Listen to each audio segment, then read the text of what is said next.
Goa is a place which I consider as my second home. So coming to Goa is always a great pleasure and I really look forward to it. The last 9 months I have not been to Goa. So this is my longest stay away from Goa. I will be calling on Honorable Chief Minister in about 7 o'clock. When I am meeting large number of delegations who have been having some sort of concerns, either from fisheries, from tourism, from mining, so because particularly the mining related, they are also suffering, so we meet them.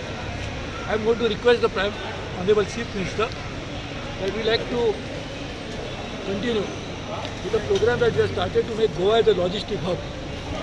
Because as a commerce industry minister, which also included my responsibility as logistics, I had initiated a possibility of setting up a logistic hub in Goa. Because Goa needs something which is green, which will not damage Goa's environment. At the same time, Goa needs something which can create jobs.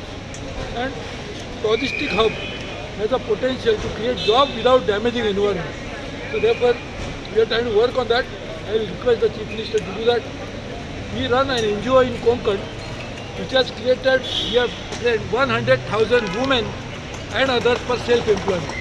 So we are willing to undertake a similar activity in Goa, purely non-governmental, not for profit, to create more job opportunities in Goa, because as I said, Goa is my second home.